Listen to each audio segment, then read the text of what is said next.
Olá, alunos! Sejam muito bem-vindos a esta aula, que é do melhor componente, o componente de História. Eu sou a professora Júlia Nascimento e estarei com vocês aí nessa busca pelo conhecimento. Vamos então ao nosso objeto de conhecimento. Na aula 8 de objeto de conhecimento, vamos falar da Revolução Francesa e seus desdobramentos. De detalhamento, falaremos sobre os processos da Revolução Francesa e seus desdobramentos na Europa e no mundo. Vamos falar também sobre a Era Napoleônica e, por fim, das influências da Revolução Francesa nas rebeliões da América Portuguesa. Esse, então, é aquele momento que você separa o seu material para tomar nota. É um assunto bem importante para a nossa história. E vamos à nossa aula.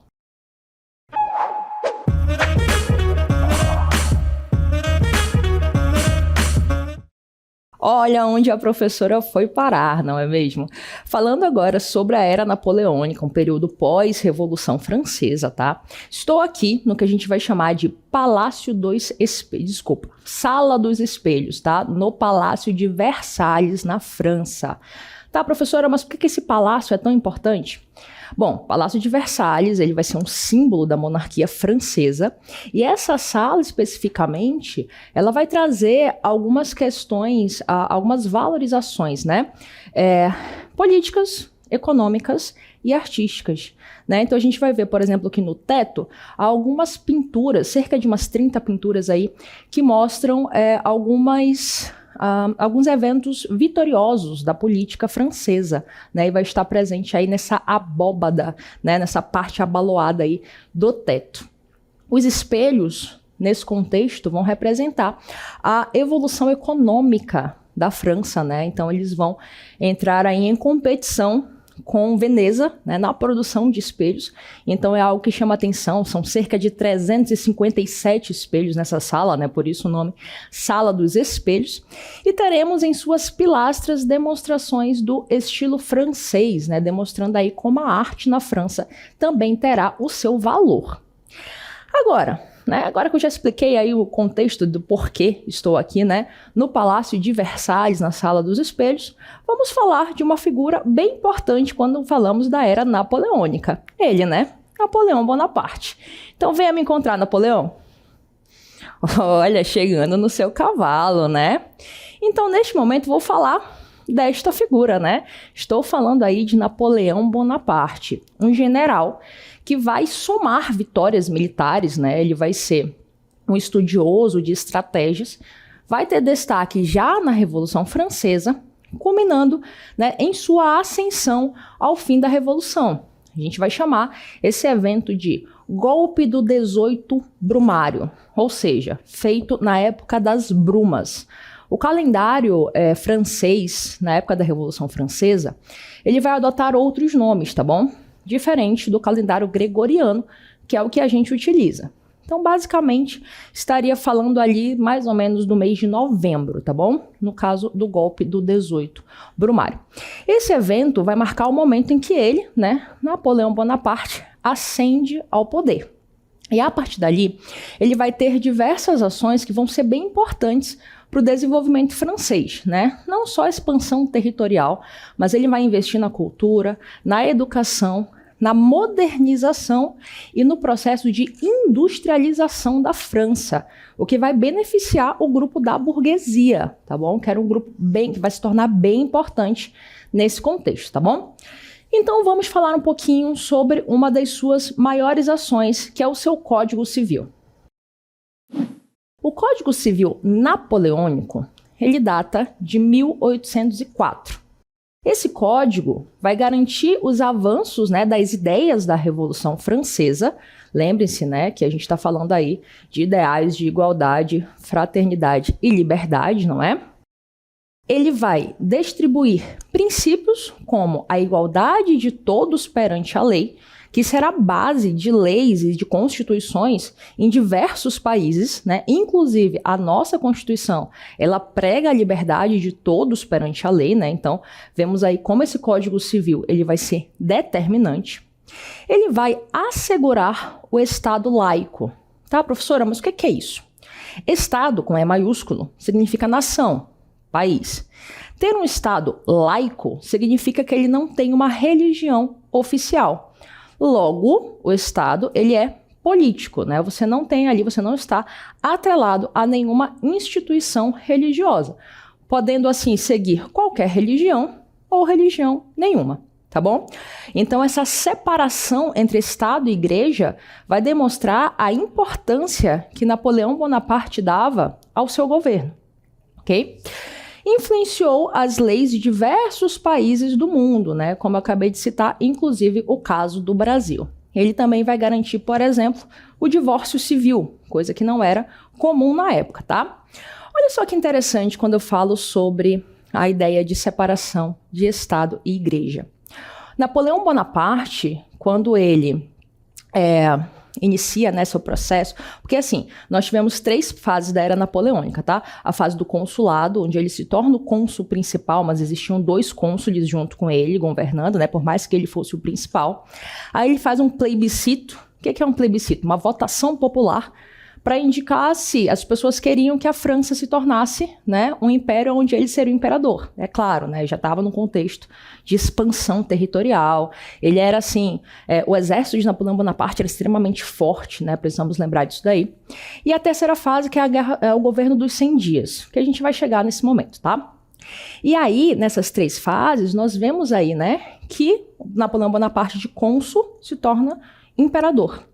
E aí, uma imagem muito icônica é quando, durante a sua coroação, né, ele não escolhe o Palácio de Helms, que geralmente era o palácio onde os reis absolutistas eram coroados, né? Ele escolhe outro palácio para se coroar. E aí, no momento da coroação, por tradição, era muito comum que a Igreja Católica, na figura do Papa, validasse essa coroação. Era um símbolo, sabe? Onde se diz assim, eu, Papa, figura máxima da Igreja Católica, essa instituição poderosa na Europa, estou validando o poder deste rei, deste imperador. E aí, olha só que interessante, Napoleão Bonaparte vai pegar a coroa e se auto-coroar. Então, você percebe aí, a figura do Pio VII faz parte da coroação, só que não é ele que vai coroar Napoleão Bonaparte, né? Napoleão Bonaparte se coroa, depois coroa sua esposa. Essa ação significa o quê? Que ele mesmo está validando o próprio poder. Olha só a simbologia, né, nesse ato que é o de Napoleão Bonaparte se autocoroar.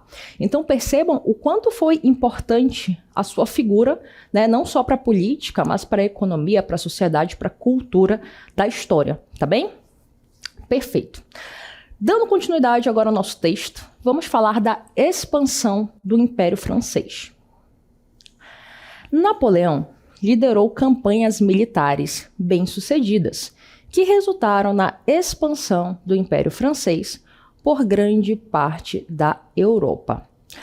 Gente, quando a gente fala de expansão imperial, né, expansão do território francês, vamos relembrar, Napoleão ele foi um general muito importante, ele teve muitas vitórias e parte disso foi conquistar grande parte da Europa. Estou falando de território mesmo, né? E aí, quando ele está como imperador, o que ele vai fazer? Ele vai buscar conquistar 2 tipos de território, tá? De reinos absolutistas. Nesse caso, estou falando aí, né, de Rússia, de Prússia, de Áustria, né? Prússia é essa que posteriormente vai passar por um processo de unificação e se transformar no que a gente chama de Alemanha, tá bom? Mas na época, Prússia era um reino de monarquia absolutista. E outro grupo de países que estavam industrializados, né? Como ele não era a favor do livre comércio, né? Ele não queria uma competição com a industrialização francesa, que ele fortaleceu ali, né? Ele vai buscar tentar invadir esses territórios. O território principal, cuja industrialização, né, foi pioneira e estava extremamente desenvolvida, vai ser a Inglaterra, ou mais especificamente, né, o Reino Unido ali. E aí ele vai buscar invadir esses territórios. Mas há um problema, né? O território do Reino Unido, geograficamente, é mais vantajoso, né, para que não houvesse a ocupação francesa. Napoleão Bonaparte ele não conseguiu invadir o Reino Unido. Por quê? Reino Unido era uma ilha, é uma ilha, né? Então, geograficamente, é vantajoso. Por quê? Porque ele acaba fortalecendo, o Reino Unido tinha e tem uma marinha extremamente forte. E essa pode ser considerado o ponto fraco de Napoleão Bonaparte, né? A sua marinha. Ele conseguia ocupar territórios por via terrena, mas pelo mar ele não conseguia invadir a Inglaterra, invadir o Reino Unido. Resultado, ele vai tentar atingir a Inglaterra ou o Reino Unido de outra forma, de forma econômica. Então vamos dar continuidade ao nosso texto falando do bloqueio continental. Então, gente, o bloqueio continental foi uma política implementada por Napoleão Bonaparte em 1806, como parte de suas medidas para enfraquecer o Reino Unido economicamente e militarmente. Consistiu em uma proibição do comércio entre os países europeus controlados por Napoleão e o Reino Unido. Vou mostrar para vocês um mapa para a gente entender melhor. Então, olha só. Napoleão Bonaparte percebeu que não conseguiria, né? Perceba ali, né, no canto, Reino Unido, né? Tá ali numa espécie de azul, né? Ele não conseguiria invadir esse território. A marinha do Reino Unido, extremamente forte, né? Então, o que ele vai fazer? Ele não vai invadir o Reino Unido. Ele vai invadir qualquer país que queira, né, comercializar com o Reino Unido. Vamos chamar, então, essa ação de bloqueio continental. Então, o objetivo dele era enfraquecer o comércio do Reino Unido, né, e acabar com a competição por uma industrialização. A gente vai chamar de bloqueio continental, por quê? Porque são os países da Europa continental que serão proibidos, né, de invadir ali, de comercializar ali com o Reino Unido, ok? E o exército de Napoleão, ele tinha força o suficiente para se prestar a essa ameaça, né? Resultado, a maioria dos países, né, vai ser positivo a essa ação do bloqueio. Só que nós teremos 2 países que não irão concordar com o bloqueio continental. O primeiro país vai ser Portugal. Portugal tinha um comércio muito intenso com a Inglaterra. E alguns contratos e tratados ali que meio que prendia Portugal, né, à Inglaterra. Tanto é que a Inglaterra ela vai deixar claro que se Portugal aderir ao bloqueio continental, ela pode, inclusive, invadir as suas colônias, contando, né, com a gente na época. Então, Portugal não tem muito o que fazer, a não ser furar esse bloqueio. O resultado disso é que as tropas napoleônicas elas vão invadir o território português. Só que Dom João, né, que na época era o rei de Portugal, o que ele vai fazer? Ele vai pegar a família real e vai viajar para onde? Para o Brasil, sua colônia. Então vocês percebam quanto o bloqueio continental ele vai afetar a nossa política e a nossa história. Porque a vinda da família real, ela vai acabar culminando na independência do Brasil. Perceba então como um ato lá na Europa vai fazer com que a nossa história também, né, seja ali modificada, tá bem? Então, Napoleão vai invadir Portugal, Dom João foge, né, para o Brasil, é uma saída estratégica para sua colônia. E posteriormente eu vou voltar a tocar nesse assunto, tá? Vamos prestar atenção. Mas o segundo país vai ser a Rússia. A Rússia, ela tem uma extensão territorial muito grande. E a princípio ela até chega a concordar com o bloqueio continental. Mas posteriormente ela vai mudar de ideia. Ela vai usar a sua questão geográfica para vencer o exército do Napoleão. Rússia, ela tem ali, né, uma área de extensão muito grande e a Rússia, ela é muito fria, chegando a menos 30 graus, né, para baixo. Então percebam que as pessoas podem literalmente morrer de frio na Rússia. E aí eles vão usar uma tática chamada a tática da terra arrasada, que consiste em quê? Eles iam recuando para o interior da Rússia, enquanto as tropas napoleônicas iam avançando. Quanto mais avançavam, com mais frio ficavam. Ah, professora, mas é só chegar nas vilas e arrumar local para dormir, comida, aí é que tá. A tática da terra arrasada consiste em, eles iam, né, recuando a população, destruindo as casas, acabando com os alimentos. Quando as tropas napoleônicas passam a avançar naquele território extremamente frio, eles não tinham local para dormir, eles não tinham comida para se alimentar. Resultado, estavam enfraquecidos, né? Privação de sono, fome. E a partir dali, quando eles chegavam, né, a encontrar as tropas russas, eles foram facilmente eliminados.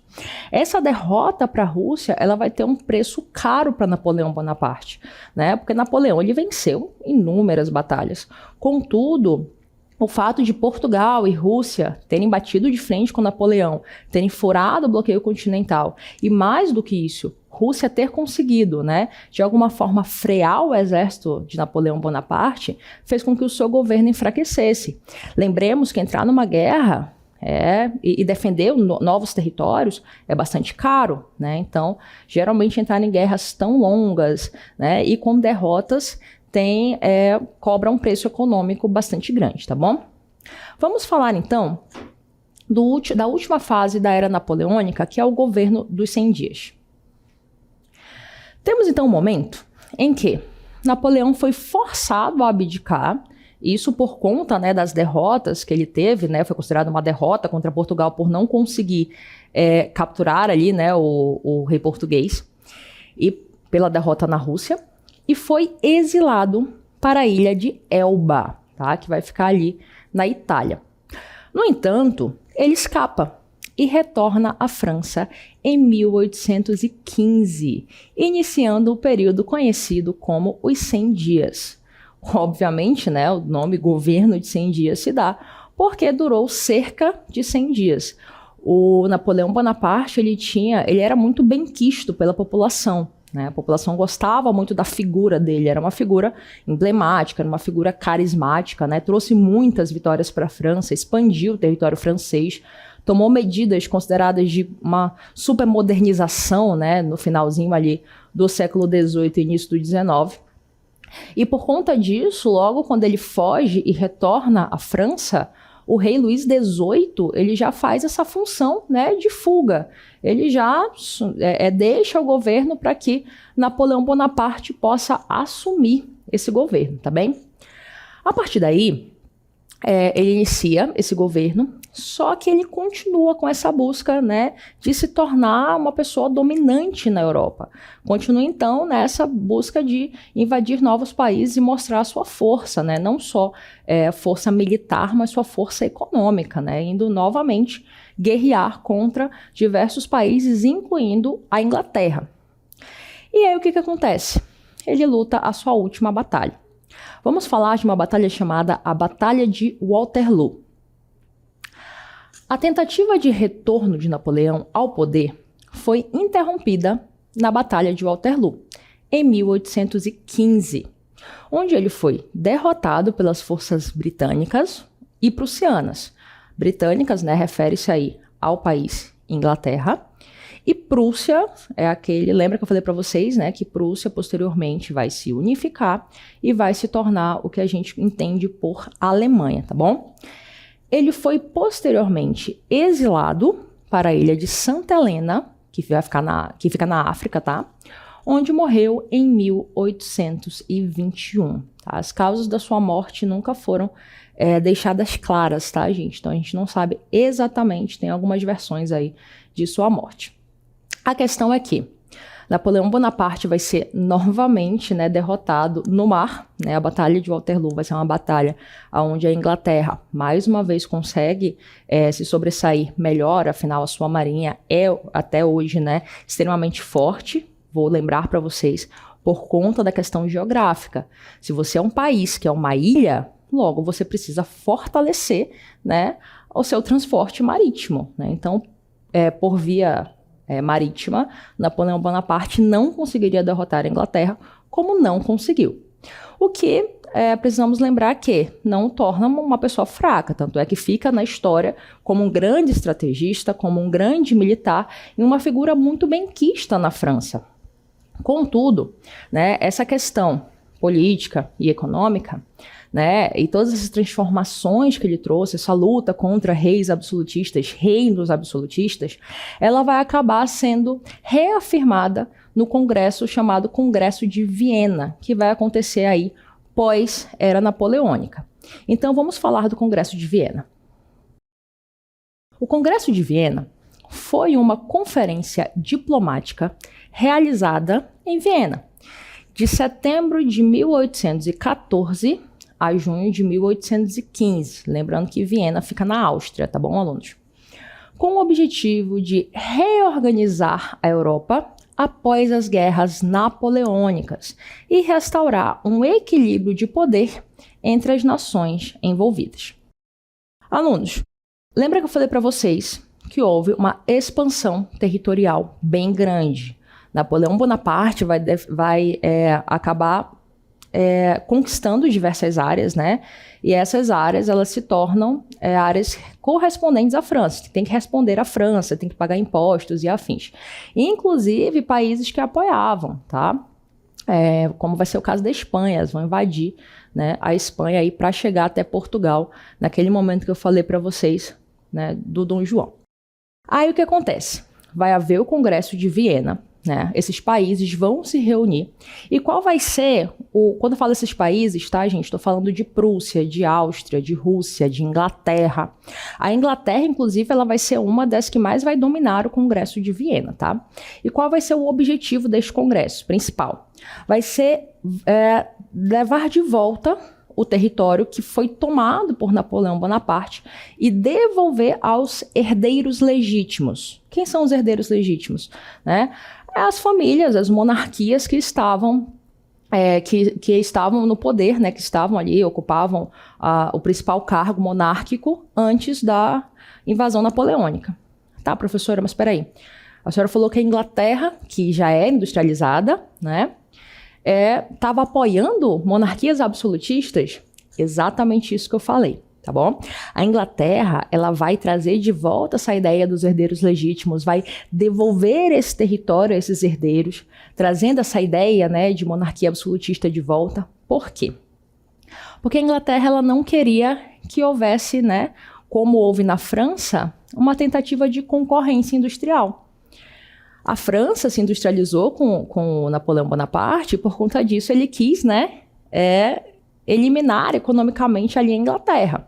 A Inglaterra agora, ela vai ser um pouco mais esperta, vamos dizer assim, né? Ela vai buscar trazer de volta essas ideias da monarquia absolutista, porque dessa forma o processo de industrialização, que é um processo político também, além de econômico, vai ficar um pouco mais demorado, né? Então ela vai apoiar essas ações. Agora, olha que interessante. Todos os territórios são devolvidos, né, aos seus herdeiros legítimos. Contudo, Portugal vai ser um caso à parte. Lembra que eu falei que eu ia falar de novo sobre a fuga de Dom João? Dom João vem para o Brasil, né, a família real vem para o Brasil em 1808, né, início do século XIX, fugindo das tropas napoleônicas. Só que essa devolução aos territórios de volta para as famílias legítimas, ela se dará caso você tenha saído vitorioso e não tenha fugido das tropas de Napoleão, tenha sido derrotado, contudo, se mantido em seu território. E aí, o que Dom João vai fazer? Vai transformar o Brasil, né, em Reino Unido de Portugal e Algarves.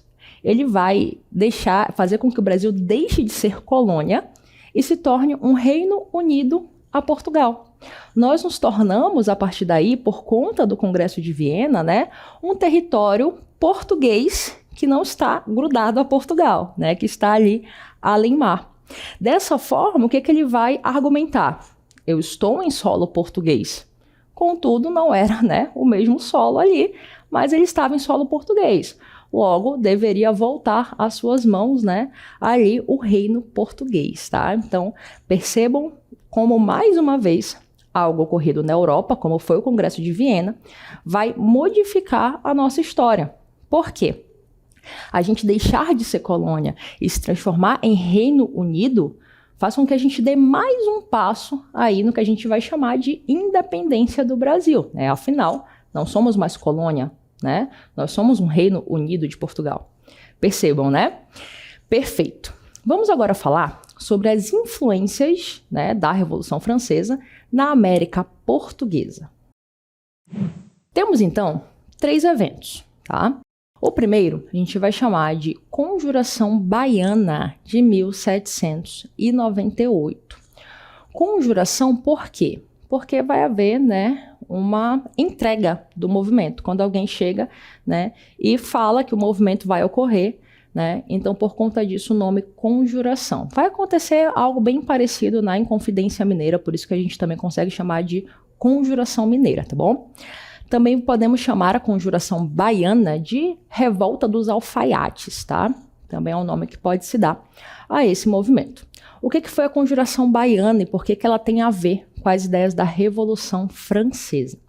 Porque ela vai ser um movimento separatista, ela vai ter por destaque as suas ações, que é a entrega de panfletos. Eles entregavam panfletos, né, chamando a população para essa revolução.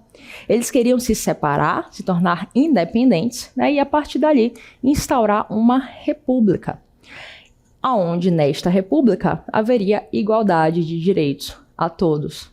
Igualdade, liberdade e fraternidade. Lembram? Lema da Revolução Francesa?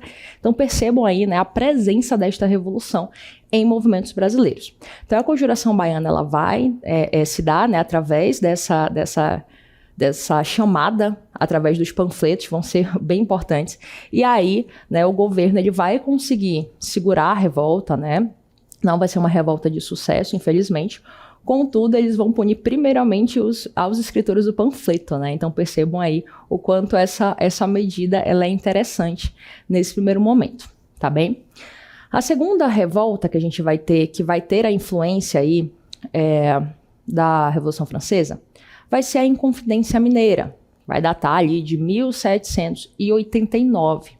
A Inconfidência Mineira ela vai se dar porque os impostos de Portugal sobre o Brasil, eles crescem muito por conta, né, do ciclo do ouro. Temos aí, né, Minas Gerais ganhando destaque porque encontraram metais preciosos, né, e aí Portugal volta, revira os olhos para a gente, né, e para de nos enxergar somente como um território conquistado e passa a nos enxergar como uma colônia que vai gerar lucro, né, através ali do ouro encontrado.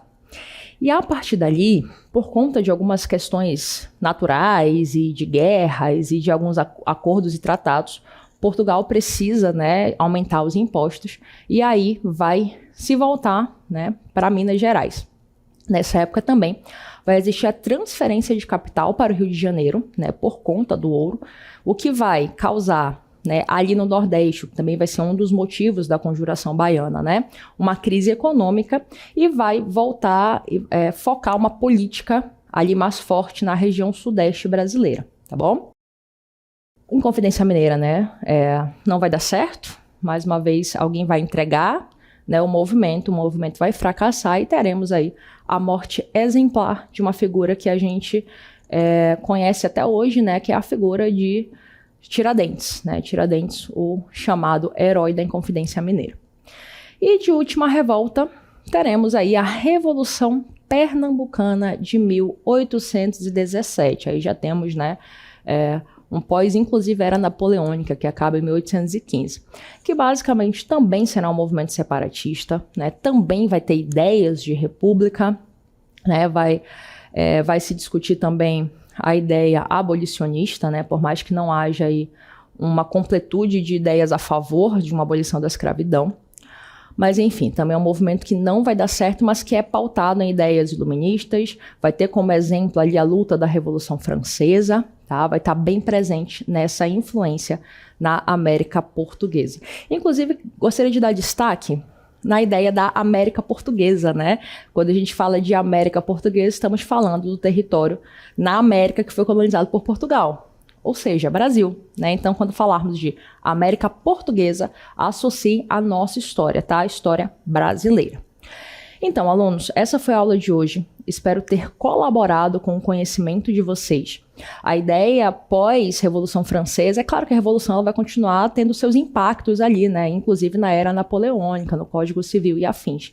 Mas essa ideia de igualdade perante todos é algo que perpassa o tempo e que continua em diversas constituições. É importante que a gente, enquanto sociedade, continue tratando para que e lutando para que essa igualdade saia do papel e seja realmente algo ativo nas nossas vidas, tá bom?